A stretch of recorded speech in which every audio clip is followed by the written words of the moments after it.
So welcome everybody to find out exactly how to go about buying and renting in Portugal with our expert here tonight, Pieter Van Nuenen, previously known as Enjoy Portugal, now the Portugal Company. Pieter, good evening to you. Maybe we could start with explaining that change of branding. Hi, Carl. Hi, Gary and Astrid. Thanks for having me, and welcome to all participants. Yeah, name change. So I don't want to go into detail because it's a bit a legal issue, but sometimes you have to move on, right? So Absolutely. when we started this project in 2017, we used the name Enjoy Portugal. I always say that with a big smile because we are enjoying Portugal very much. But last year we behind the scenes worked on a other setup, also in brands and logos and so on. So from now on, it's the Portugal Company. So that's a new name indeed. Fantastic. Okay, and it does sound like there are things happening behind the scenes which will be unleashed soon. A little bit of a tease there. Big plans by the sound of it. And you say going back, yeah. How long have you been doing this? And for people who don't know you, Pieter, could you give us a bit of background on how you got into this? Actually, how you got into Portugal? You know, what brought you here? What you love about Portugal? Let's start there. Okay, so my first experience with Portugal was not a holiday experience or something like that, but as a young professional back in the Netherlands in 1998. So that's a long time ago. I decided to move to Portugal to live and to work from Lisbon. I guess back then I was looking for a bit of adventure and a complete new setting. Didn't want to move to countries like Canada or Australia not because I don't like these countries, but it's really far off from the Netherlands. So I chose to move to the southern part of Europe, Portugal, Lisbon, studied the language and traveled extensively throughout the country, met a lot of beautiful people. And yeah, that was my first experience with Portuguese and the country. Met Alice, my current wife, and we moved back to the Netherlands in 2001 because we want to follow our international careers as young people and started to work for international corporate firms in the Netherlands. But in 2017, we decided to go back to Portugal. And of course, in the meantime, we did a lot of travel, and we also bought our first place in Lisbon in 2005. And also a very nice old quinta in the center of Portugal, where I'm now in. It's near Coimbra, a bit south of Coimbra, which we renovated and which we are using as a holiday home. And now it's the perfect place to work and to receive people. Although receiving people nowadays, it's I think we are not too allowed to do so, right? That's a bit what we did. And this company, the Portugal Company, we started in 2017 when we terminated our contracts with the corporate companies in the Netherlands. Because a lot of people, first family and friends, were asking us to support them and to advise them how to buy property and tell them a lot about our experience here in Portugal and about purchasing property. And we thought, well, that's something we want to do for a living. And so we kind of made our hobby into our professions. And I have to say that's the best decision so far. So we are very happy, and fortunately, a lot of people, not only from Europe, but nowadays also from other continents, are reaching out to ask our advice, our support, to help them to move, or at least to help them to dream to move to Portugal. So that's what we do. That's fantastic. Thank you for the background there. And it's a story in its own right, isn't it? The idea of giving up a corporate career and as you put it, I think, to turn your hobby into a job. How lovely is that? So we need to talk to you about that, I think, on another occasion, and how one goes about doing that, because I'm sure that's a dream of many people. But here tonight, we're talking about buying and renting in Portugal. This is Pieter's and Alice's area of expertise. Thank you for getting those first questions coming in. We will have a step-by-step guide a little bit later on from Pieter on exactly how he works with people, because that sort of clarification is really useful. And of course, as premium members of Expats Portugal, you'll get a discount working with Pieter. He's part of our business directory and a great friend and part of our team effectively here. So you'll get a discount of up to €100 on the services of Pieter, who I think by the end of this, you'll think, yeah, we need to work with Pieter. Because you made reference there to the pandemic and the lockdown restrictions at the moment. It's being quite frank, this is a very tough time at the moment for Portugal, with recent numbers and so on, and in the response to the pandemic. However, I think it's fair to say Portugal still remains a fabulous destination for people, if not more so, with all the geopolitical events that are going on around the world. I think it's ultimately showing Portugal in a very good light. So let's find out how to buy property here, how to rent property here.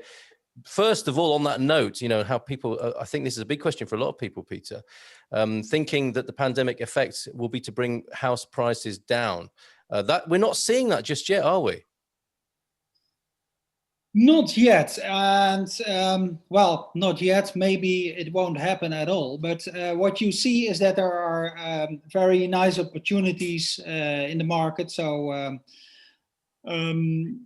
depending on the region that you are looking for, there might be a very nice opportunities where prices are dropping. But over the whole market, over the entire market, we don't see price drop. I think there is a very nice development, and I think in kind of the backdrop of COVID, because a lot of people are thinking, okay, I'm in a big city somewhere in Amsterdam, London, San Francisco, or whatsoever. I want to move. I want to have more space and more room to do whatever I like to do. And then, of course, Portugal has very good cards. And so there is a lot of demand from foreign people to move to Portugal, and they first want to rent, or sometimes they immediately purchase property. But so far, the prices are not really dropping. So I think that's the bad news. But on the other hand, from an investment perspective, I always say that's good, right? Because you're investing in a country or planning to invest in a country where prices are still good, and of course there will be some good opportunities coming up. But so far, it's not decreasing over the entire market.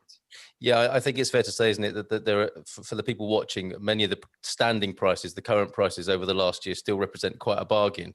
It was just those people who are expecting further drops in price. So yeah, that's worth bearing in mind. That is the good news, that it's still very good value, Portugal. So let's go into those first questions. Thank you, Jasper. If I would buy directly from a Portuguese person, what are the steps to go through to be as sure as possible that I make a good legal deal? So obviously this is the financials, finding the right lawyer, solicitor. Pieter, what would you advise there? Yes, buying directly is always very attractive because no agents are involved, so no commissions to be paid, right? But it also has a downside, unless you are really familiar with the bureaucracy and all the documents that you need to have in place for buying property. So I would say it's always very, very good to have a good lawyer, and it's always best to have a local lawyer which is familiar with the laws that are in your region where you want to buy. So make sure not to save on a good lawyer. And by the way, prices for lawyers here in Portugal are not as bad as in Northern Europe or in the US. So it's not a big investment. But on the other hand, doing it without a lawyer or solicitor, it's not a good idea. And that's why we always try to advise to our people. That's not the place to try and save money then. No, not at all. That's a bad bargain. A false economy. Okay, Maria now. Thank you, Maria, for this question. Does the selling agent have any fiduciary duty in Portugal? I'm from Canada and have lived in the USA for 20 years, and agents must disclose all relevant info, but seems there is no such obligation here. Is that correct? Well, there is an obligation. Yeah, I mean, the selling agent or the realtor has a license, and he has to tell and check all the paperwork, and so there is a restriction there. So you, depending of course on the agency, and we all know very good examples, and we all know very bad examples. But in general, if you work with a official good agent, he has to disclose all the good things, but also all the bad things. Okay, let's see, Maria. I suspect that answers your question. Come back to us if you need more on that. A question here. Sorry, I can't see who asked for it. It just says Zoom, but that's good enough. If we rent for a while before we buy, this is on the renting side, obviously. Do we need a furnished place, or are there furniture rental places? That's interesting. I've not heard of that combination. So, I mean, there are both furnished and unfurnished, but I've not heard of being able to rent furniture. Peter, have you? No, that's new to me as well. So no, I think you can rent furniture, but then it's more office furniture. Yeah. And no, I don't think so. I think in that case, I would just go for a rental with furniture. Yes. Or if because the prices is the difference is not that big. That's so, okay, and maybe that's what that person is thinking, is that they might save by going unfurnished. But of course, you're right. There isn't really that big distinction, is there? It's often a choice of the person with the house whether they do it or not. It's not like necessarily a market advantage. No, not at all. I think the prices are, well, normally what we see, most apartments, most rentals are furnished. But imagine if you want to ship your furniture from your home country already, you can look for a unfurnished apartment or house. But renting furniture, back to the question, that's not something that's really familiar here in Portugal. No, my quick answer to that would be is like, you can rent a van, and we have IKEA.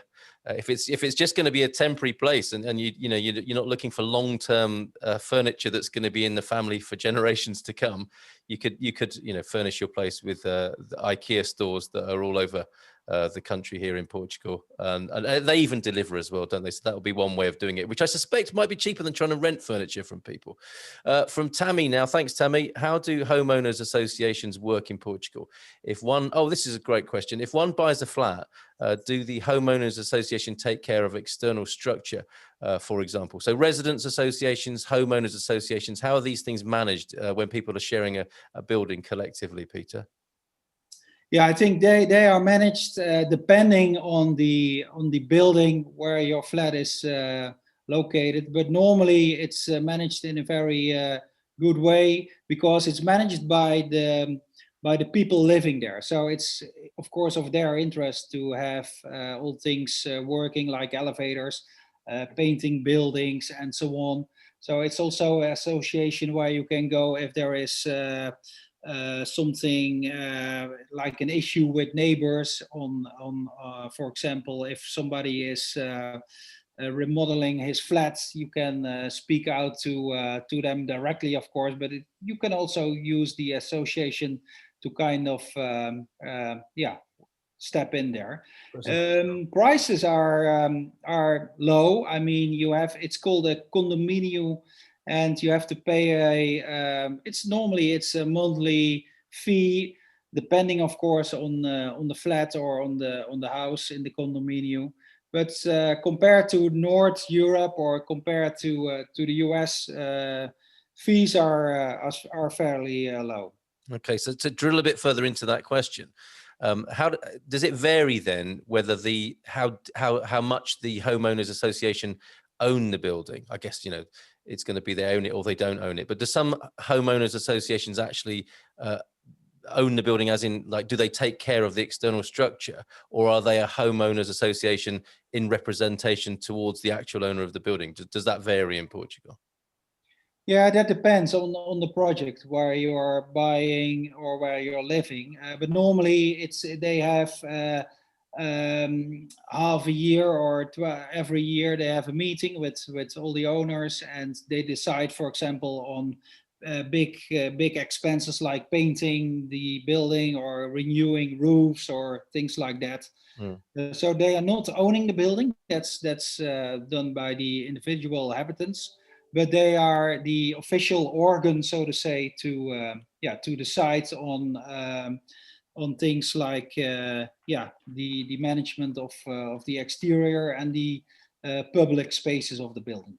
Okay, so and again, there would be case by case. There's no general rule by the sound of it. And this is a question from me that's just occurred to me. With leasehold and freehold, I mean, how does that work in Portugal? In London, for example, my native UK, it might be that the owners buy a flat, but they've got a 99-year lease on it. They're only going to own it for 99 years, and then associations come together to try and buy the freehold. Does that sort of thing happen in Portugal as well? Not that I'm aware of. I mean, 99% or even 100% is really freehold and no leasehold. So we don't see that. So I think it's fair to say that the majority is really freehold. Who's that? Who's with you tonight? This is the president of the association knocking at the door that we are making too much noise. The chairman of your housing association, Exactly. speaking up and making themselves heard. Fantastic. Something like that. All right. So thank you for that. Anne Robinson, what are the requirements to rent in Portugal? So what documentation is required to successfully complete a rental agreement? Yeah, very good question. Of course it's between the landlord and the tenant, but in a normal case, they ask a identification like a passport or something like that. They want to see your fiscal number in most cases, the last 3 or so bank statements, just to prove that you are able to pay the rent, the normal things. So there is not a specific Portuguese rule on that, because it's really between landlord and tenant, but it's more or less the normal way of working. Perfect, thank you. And to Karen now, from one great question to another, would like to have more information about buying a ruin and renovating this, which often is a big dream of people coming to Portugal, obviously, and there are many, many buildings to fall in love with here in Portugal, especially in central Portugal. The question here is, what level of ruin is best? You might have to tell us a bit more about yourself, Karen, your circumstances, Karen. But Peter, your experience of working with people, the level of ruin, if you like, what should people be prepared for? What sort of stories have you seen where people, get overwhelmed by things? Because we do have to be a bit careful with the old rose-tinted spectacles when looking at ruins, don't we? Yeah, definitely. I think a ruin, as you're saying, Carl, there are a lot of very beautiful, call it romantic projects where you can dream of. And some people, they really go for it, and they have a lot of energy also. It really helps if you can do a lot of the things yourself, and that you don't have to hire professionals to do everything. But normally, I mean, the level of a ruin, it can be just a couple of very old, a very old structure. For example, here in our region, we run into a very nice project that we are looking into with people from the US right now. So it's a very old, it's a lagar, it's an old olive oil factory, which I don't know, maybe it's already not in use for, I really don't know, 50 or so years, maybe more. So you can imagine it's just 4 outdoor walls and a bit of a structure inside. So that you have to have a very good imagination to make that into your new house, right? Yes. But it's possible. I mean, we have seen the most beautiful projects from starting with a room. Also, friends of us in the Alto Alentejo, they bought 2 ruins years back, and they bit by bit they transformed it in one of the most beautiful properties I know. So again, a lot of in the beginning you have to fall in love with it. It's romance, but after, let's say, a month, you really need to wake up and be still prepared to invest a lot of money and a lot of energy, a lot of time. Being here at the ground is something, of course, which is very necessary to make it really happen. But yeah, it's possible. It is, definitely. yeah, and it does depend on a lot of factors. I think sense of humor, as well as a lot of money and time and patience and all those sorts of things. There's a real mixture there. Tell us more, Karen, about what you're thinking. Yeah, and by the way, and yeah, indeed, if you have some more details or more questions, let me know. But there are some very interesting programs run by the local government in almost all regions here in Portugal, where you can get up to 50 or even 60% funding. So it might be very interesting. But again, a lot of energy and time needed. It's interesting, isn't it? Yeah, the incentives that exist for investment. I don't know if it was you that came up with this term, but the outback of Portugal. Certainly for both, from the golden visa point of view and visas that are and business incentives that are attracting the repopulation of central Portugal. Definitely worth looking into, and questions worth asking on our forum at expatsportugal.com. Yeah, good point there, Peter. We'll come back to Marty P's question because it's a great one as we go into finding out more about how you specifically work. You have property listings as well, do you, Peter? Yeah, we have a couple. Think 6 or 7 only. So not a lot. Handpicked. Handpicked. Yeah, we know them very well because we don't want to be this agent with, let's say, 200-300 something listings online where we only know them by number. No, we really want to know them by heart, and we know them very well.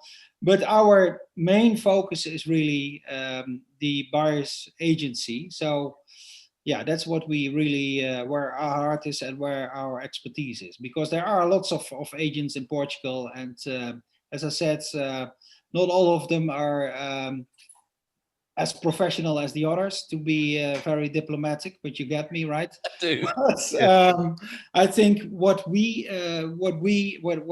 our focus is really the buyer's advocacy or buyer's agency, where we really support people coming to Portugal from the US or from Europe or whatever different country to purchase property and to help them to make sure that everything is okay, even when it concerns a ruin or something like that.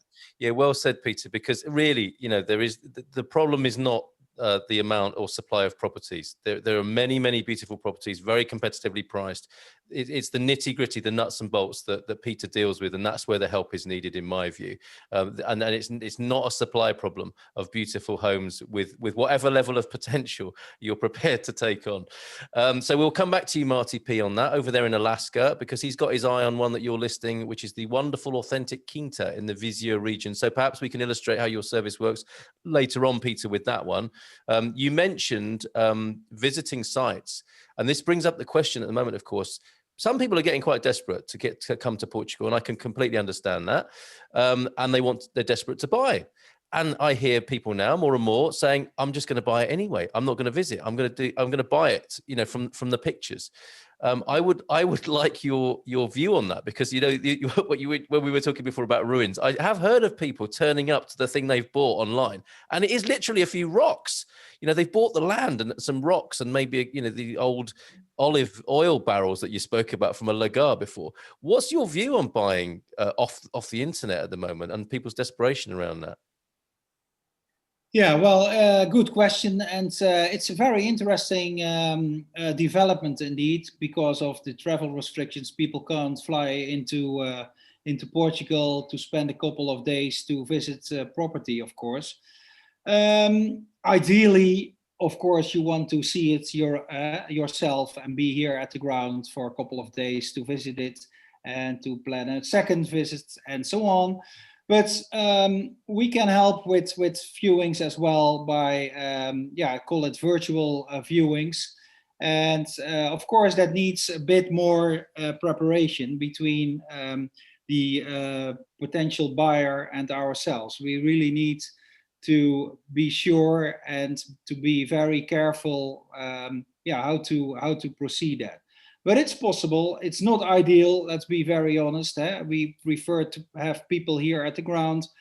But again, if people are not allowed to fly and they really want to go ahead with their investment or with their purchase in Portugal, we are open to do so. And recently, it's something that, the last maybe 4 or 6 months is happening. Not a lot, I have to say honestly, but sometimes we are approached by people if we can help them, and then we are, as I said, if we have a very good understanding and a very well-defined way of working, if I put it like that, then we can, we can do.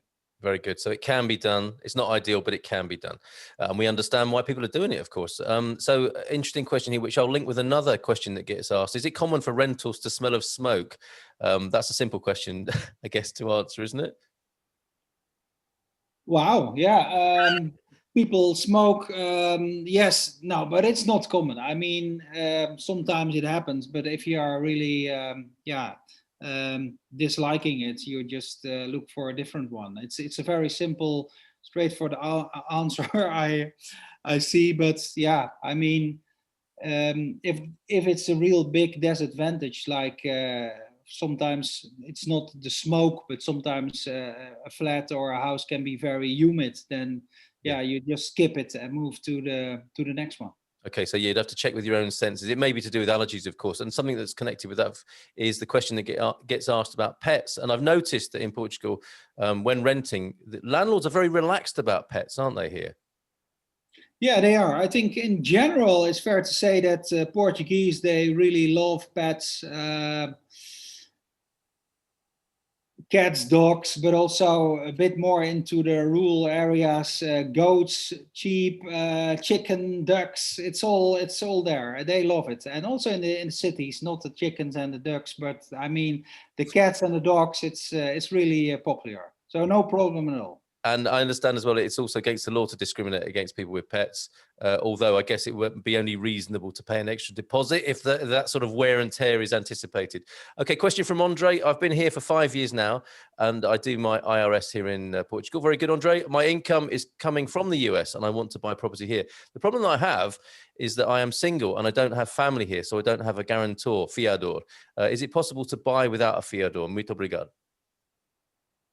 Yes, I think it is. It depends, of course, on your financial situation, because the idea to have a fiador or a guarantor is, of course, to have a financial guarantee for the other party, so to say. So, but it's more and more people are open because they want to do business with non-Portuguese, which are, as you are saying, not having a fiador here in Portugal. So yeah, more and more, it's really it's doable. Okay, excellent. That's for you, Andre. And can rents be paid? Someone else asking under the name of Zoom. Can rents be paid online, or is it more paper-based, checks or gasp cash? Certainly, it's true that you can pay rent in cash here, but there is also, it depends who you're dealing with, doesn't it, Peter? Whether you're going to be paying with a wad of notes or via a bank transfer. Yeah, let's be honest. Nowadays, it's by bank transfer. Yeah. I'm not saying 99%, because a lot of people still love to have some cash as well. But normally, it's completely it's by bank transfer. That's that's what we experience. And I mean, in a couple of years back, they really love to have some cash, and then they knocked on your door every end of the month or something like that. But that's a bit a romantic picture, I think. And it's not allowed at the moment. And Portugal, of course, has the most ingenious ways of paying money, doesn't it? It's the most progressive systems for paying, you know, with your mobile phone, with multi-banco, MBWay, all these. So there are so many ways to do it. To answer that question, another great question from Jane: is there a list of things to ask for when browsing property? To buy, this is not to rent, to ensure the listing is correct and has the necessary permission. So yeah, what are the probing questions to make sure you are buying a decent place? Yeah, that's very good question, because this, yeah, on Idealista and all the big property listing sites, you find a lot of nice properties with sometimes beautiful pictures, sometimes less beautiful pictures, but where it really is about is it really the right presentation. So I would say, in an ideal world, you go to visit it with a buyer's agent or without, but then have this solicitor in place as well to really check about the documentation, if the property is really legally owned and fully owned as well by the seller. And that might sound a bit strange, but here in Portugal, that's really something you need to check, especially in regions like Alentejo, where the terrains were moved from ownership a lot of times between generations, between different people. So that's really something you need to check. What we also advise, and what we also can support people with, is to do a decent technical inspection. Because imagine you're looking for a property with a pool or with solar panels. You really need to know if they are working. And a bit back to one of the previous questions is like, okay, does the agent have to tell everything? Well, he will say, if you ask them, is this a filter and pool motor working? He will say, yes, of course. But that's something you really need to check on. So you really need to, in my opinion, to hire someone to have this check, an engineer or maybe an architect that goes through the house to really check on the electricity or the plumbing and that kind of things. Because you're investing a lot of money, and imagine if it's not working, and they were saying, before you bought it, it was still working. Well, then you have a big issue. Yeah, and I think, Jane, probably the question there is like, what can you ascertain from browsing? And that's the problem, isn't it? Because if you ask the marketers of a property, they're going to be going upside all the time, aren't they, on the positive side? And maybe, I guess when people are declaring certain documents that prove ownership and clarity of, line of sight to the purchase, then that's going to be more helpful than those that don't. But I'm not sure there's any way around it, basically. It seems to be the answer there from Pieter, right? But you've got to go into some detail and literally find the devil in the detail post-browsing. Okay, a question from Rowan. Does the build area allowed on land reference surface area covered or size of the house? So this is a good question, because with listings, you do see this, and it's good to be able to decode this accurately and understand the Portuguese standard on this. For example, says Rowan, if you have a single story and two-story home with the same ground area, are they considered the same in terms of the allowed build space, or is each story counted towards the allowed build area? Does that make sense, Pieter? Yes, I think I get that one. But that's also something, imagine you are really seriously interested in a certain property. That's really something you need to check with a lawyer or the local architect of the municipality. Because rules, I always say, Portugal has national rules, but the interpretation is done on a very local basis. And imagine if you are looking to older property, which is with a certain age, let's say 50 or 60 or even 100 years old, then a lot of these buildings on the grounds were constructed afterwards. So you really have to do a very thorough check in making sure that everything is legal. And normally there is a percentage of the ground. So imagine you are purchasing 1,000 square meters, then there is a percentage in that municipality depending on where this part of the ground is located. Because if it's closer to the coastline, or if it's close to a river or a big lake, then the percentage to build on that terrain is less. But yeah, again, these are really local and very specific rules. But that's definitely something you need to check, because let's say in the 60s and 70s, people here built very nice structures, and well, it's not really sure if they are all registered on these documents. Yeah, they thought they might never sell it, I guess, of course, or were just having fun at the time. You've got to check that stuff. This is Louise. Good evening to you, Louise. Asking for a trade secret here, I think, Peter. Are there web resources to do research on properties like flood, fire risk, ownership, as in the UK, there's the land registry, etc. Anything that assists doing your own due diligence on a place? Does such .pt domains exist for that sort of thing? Not that I'm aware of.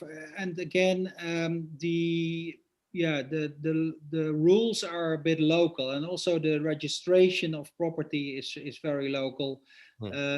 So sometimes we are at a notary with our clients that are signing a final deed for their new home, and things are the paperwork is still in written. It's not digitalized. So don't I'd never seen it. So really, also there, check with a good lawyer, or with ourselves, on really making sure that that things are legal and all correct. Okay, so very, very local and very specific. Is a general theme here, isn't there? That's how things are. It's very, very local, very specific, and there's no sort of substitute for doing the work on the particular place you want. So thank you everybody for these marvelous questions that come in. If we don't get to some of them, do take them to our forum on expatsportugal.com, or PM me. Obviously, you're all our lovely premium members, or mostly tonight. So make sure you PM me, and we'll, if we can't cover it tonight, we'll come back to you, and either we'll do another webinar, or we'll find a way of answering all your questions. So thank you for them.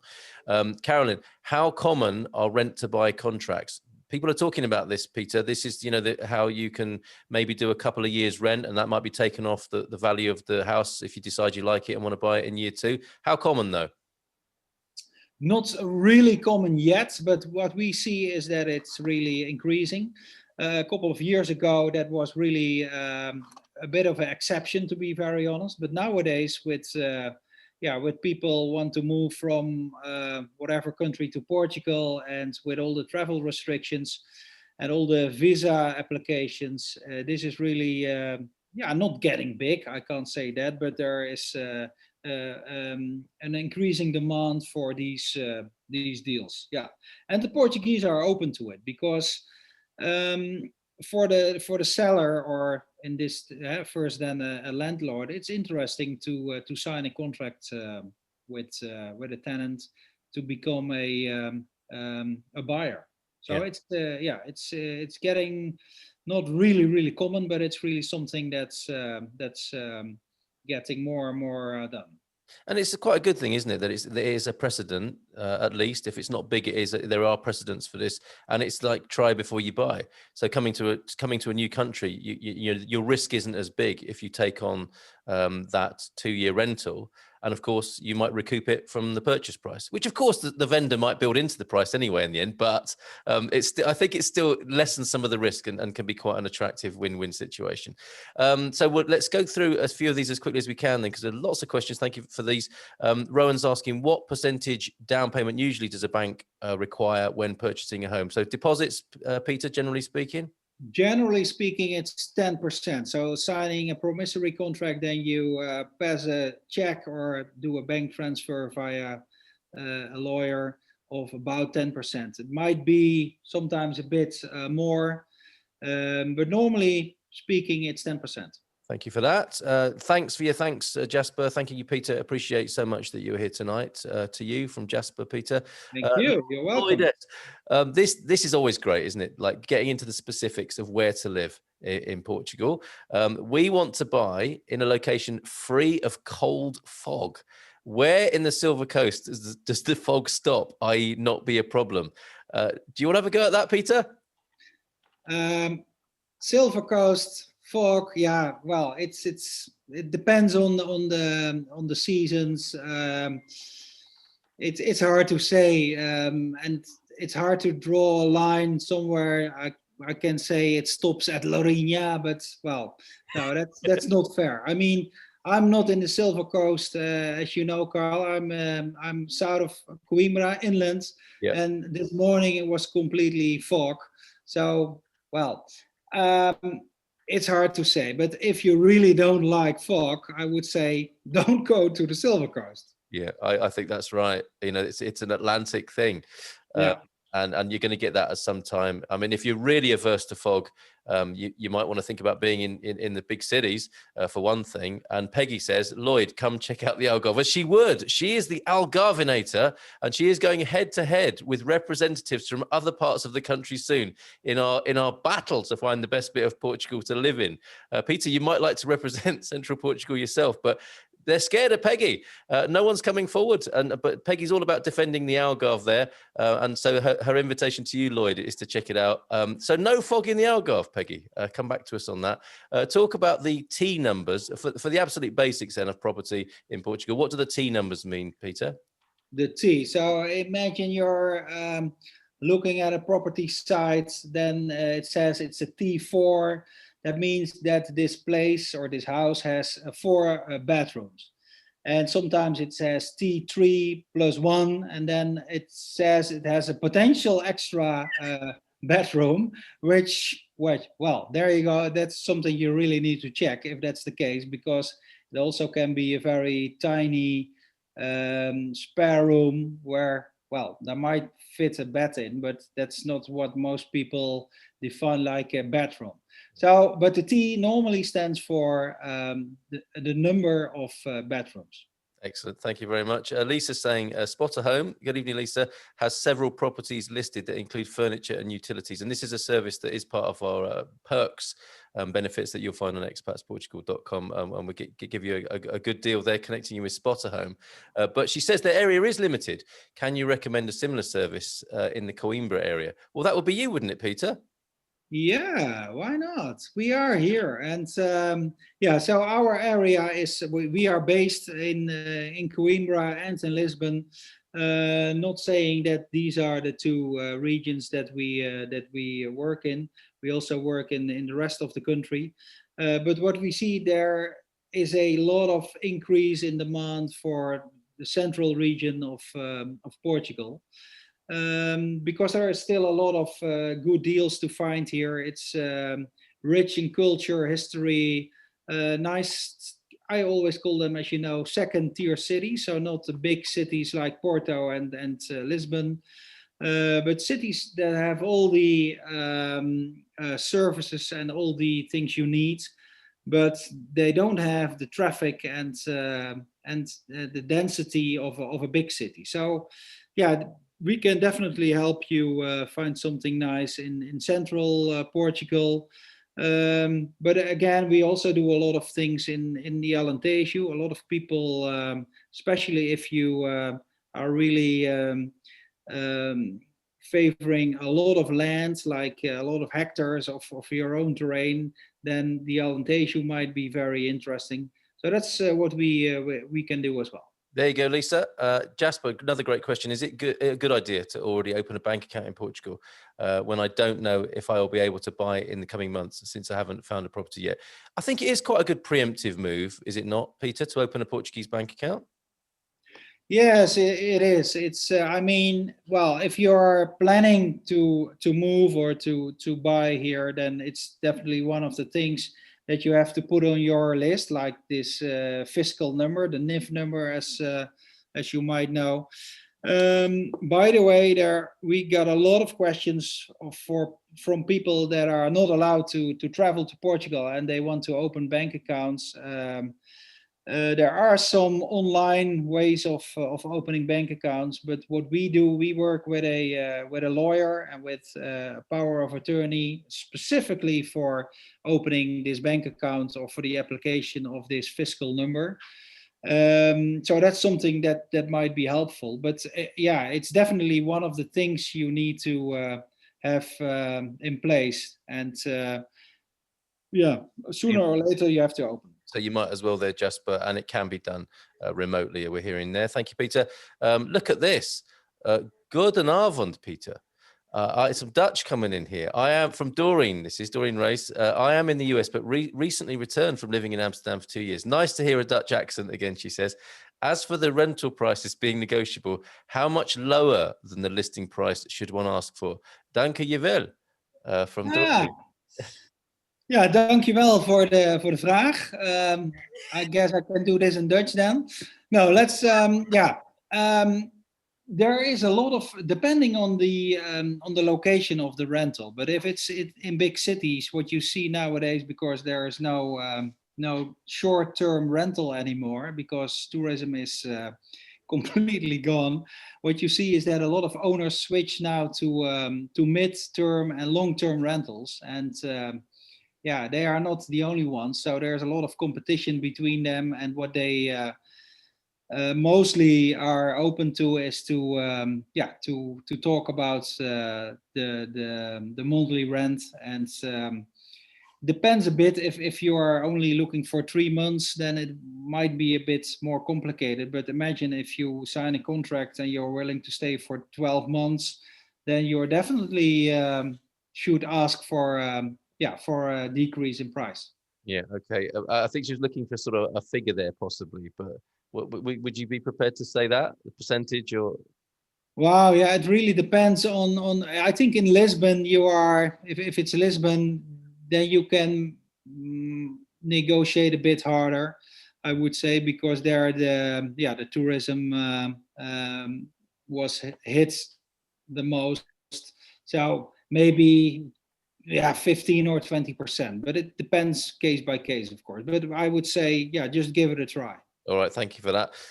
Karen, going back to buying ruins, I understand that they can range from a few walls to a structure with down to walls, down to stones, basically, Karen. It sometimes happens. You're buying a plot, effectively.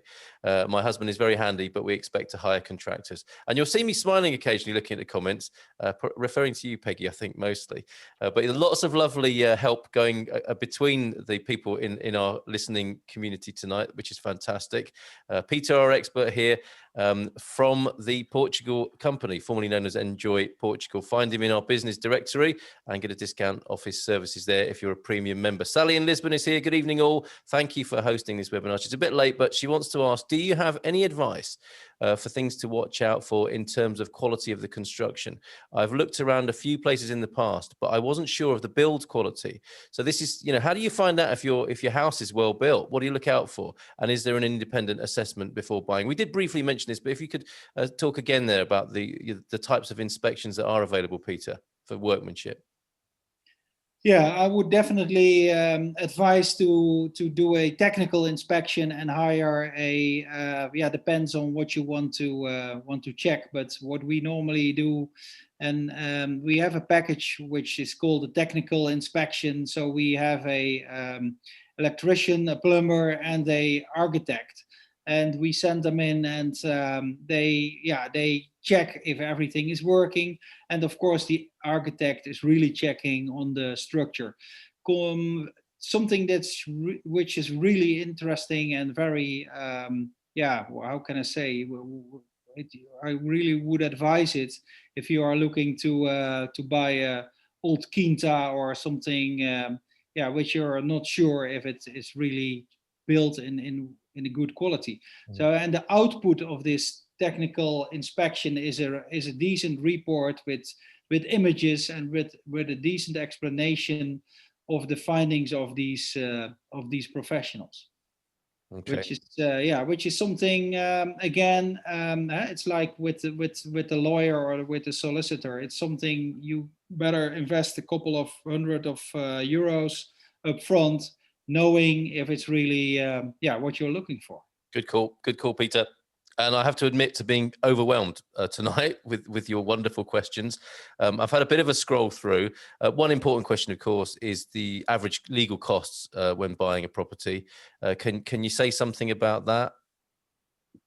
The average legal cost? Notary costs. Yeah. Oh, the notary cost. Okay. So yeah, I would say the legal costs are not. It depends on the property. Notary costs are, I think, it's between 300 and 500 to sign a final deed, and then you pay per. It's called an article. It might sound a bit weird in English, but if you buy a property, let's say a house, a T4, for example, which is then the urban article, and the ground is then the rural article. So you have to register both of them. So then you also have to pay 2 times, depending on, here we go again, on the municipality. But you better count with 250 per article. So then it's about 300 to 500 for the notary, and then 2 times 250 for the registration.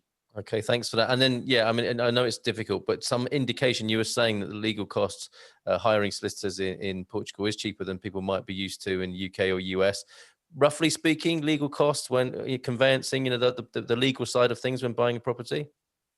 Yeah, it's very hard to say, because it really depends on what you want the lawyer or solicitor to check.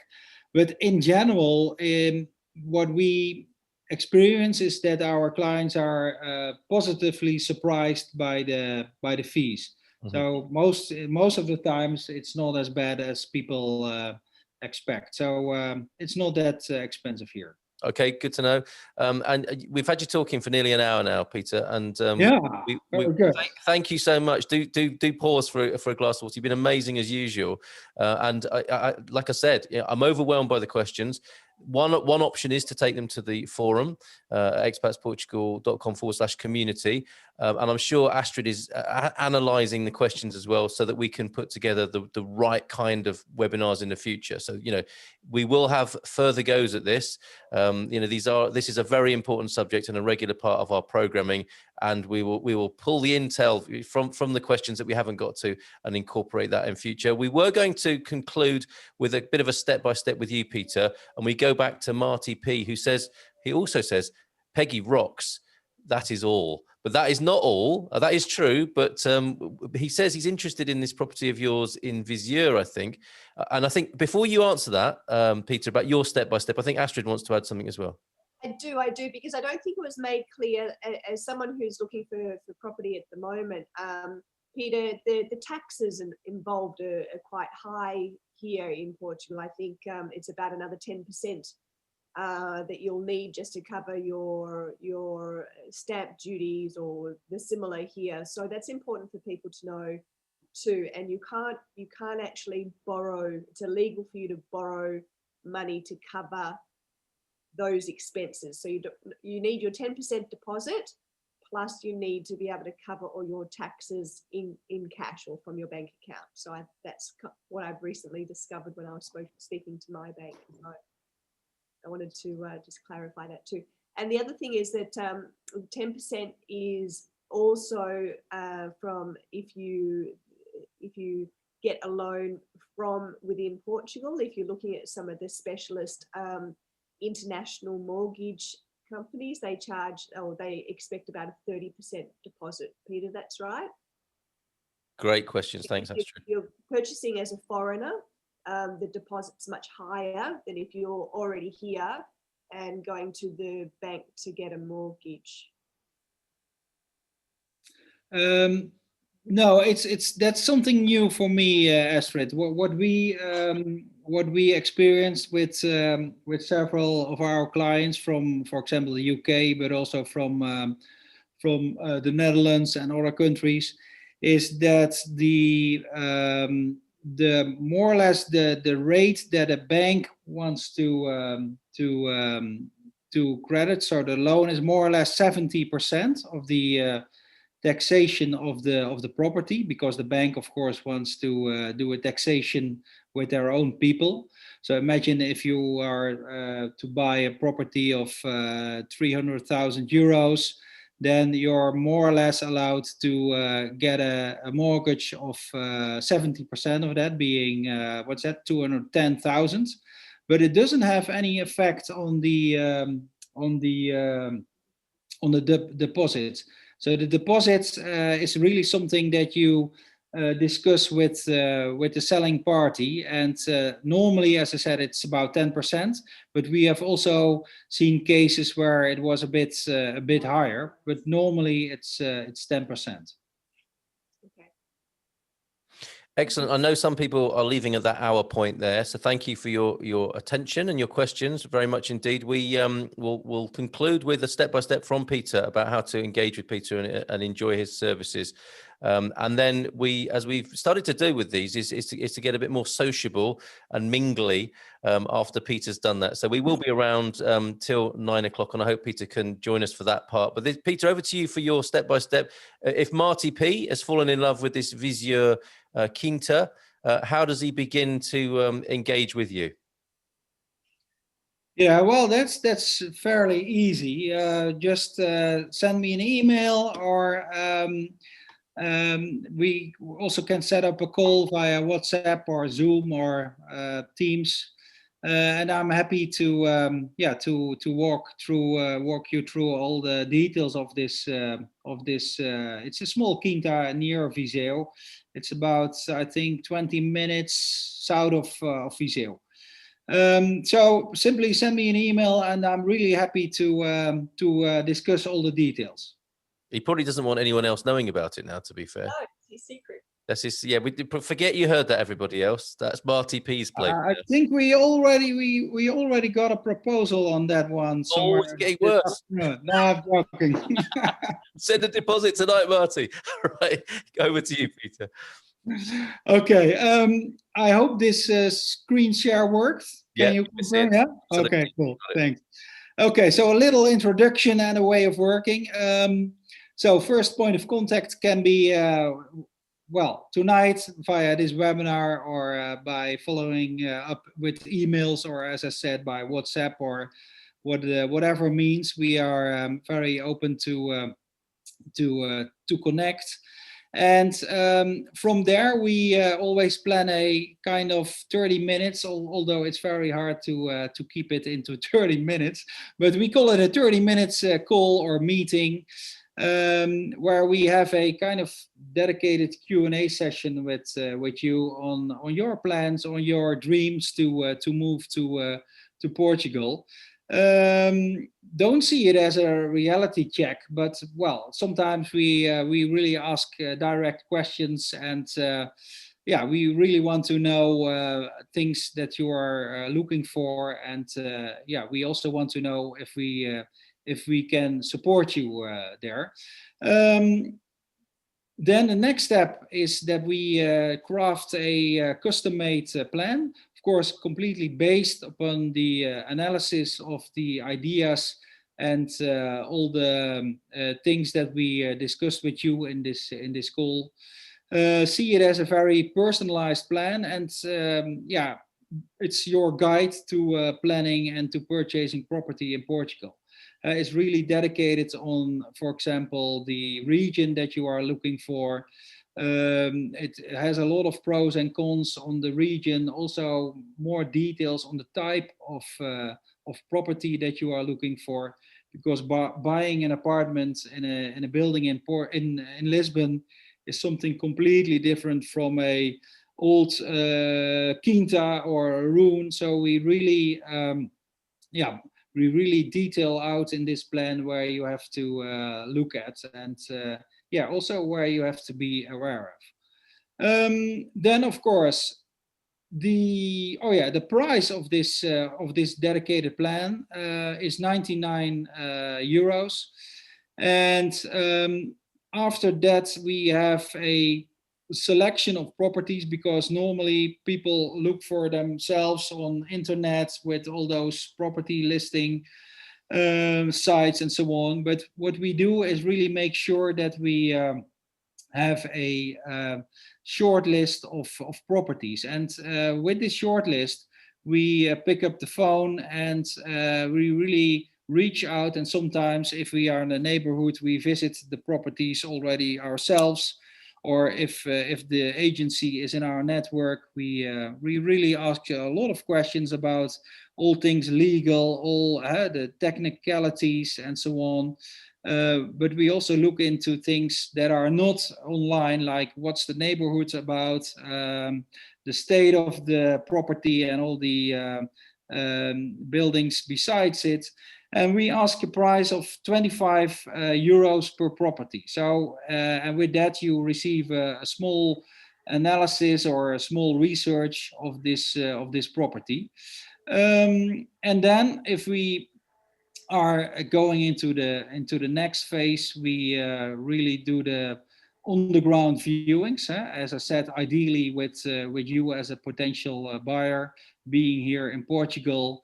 We normally plan 3 viewings a day. That's our maximum. I know there are companies and services that are doing a lot more, but what we really want to make sure is that we do a very thorough viewing, and it's not just confirming if there is a pool in the backyard and a roof on the property, but we really want to go in depth, asking a lot of questions on your behalf, because we know you are emotionally involved, but we are not. We are really on your behalf, asking the nasty questions. See us as your devil's advocate, and we charge 250 euros for a day of these three viewings, and this price is deductible from our support fees in a later stage. But we really want to avoid that we are do a lot of viewings, and then let's say there's nothing in it for us and also nothing in it for you. So we really want to make sure that we work and collaborate with you as a potential buyer. And that's why we charge this 250 upfront, which is then, as I said, later deductible on the buyer's fees. Yep. The fees, these are here. So it's normally 1% of the purchase price of the property, with a minimum of 2,500 euros. And there is also something like a fee for the negotiations. So imagine the asking price of a property is 400k, and we manage to negotiate on your behalf a price of 200 or 300k. So the savings then are 100,000 euros. And of this saving, we also charge then 10%. So it's a bit of a win-win situation here with this negotiation fee. And trust me, asking prices in Portugal are asking prices, as it's in the word. But there's a lot of room to maneuver in most cases. As said, we also can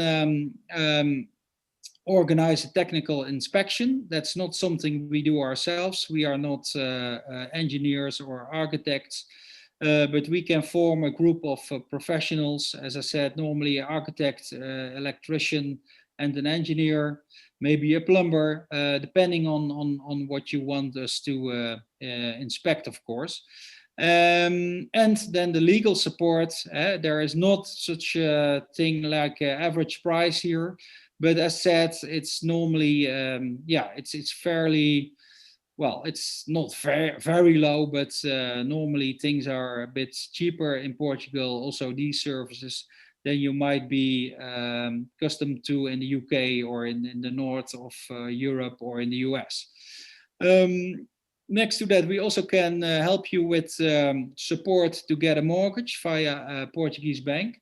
We work with an independent broker, a lady that's based in Lisbon and has very good connection with most of the Portuguese banks here. So that's also something we can help and set up for you. And of course, organizing all the documentation, as I said, and that's something really that might be a bit weird for people that are not used to buy things here in Portugal. But yeah, that's something you really need to take into account. And yeah, opening a bank account, we already touched upon that.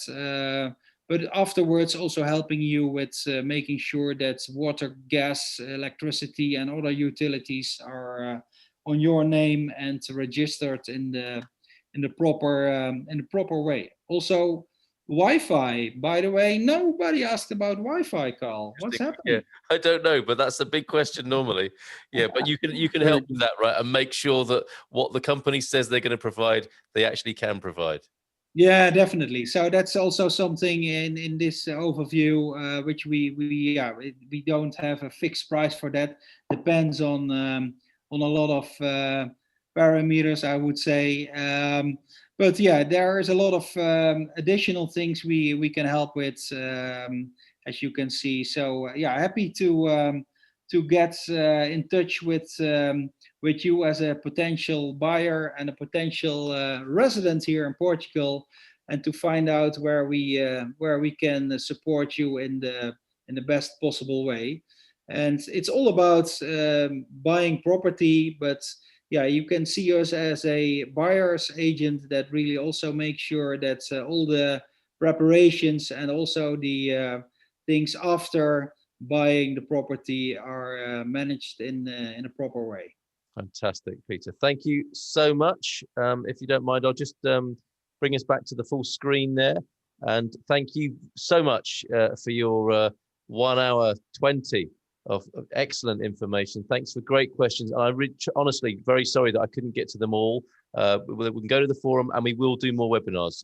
So rest assured, we will get to you and to your questions. And at this point, we go into more of a sort of mingly mode where you might be able to shout out your question that hasn't been answered yet. And Peter, or between us, we can address them. So thanks again, Peter. Thanks, everybody.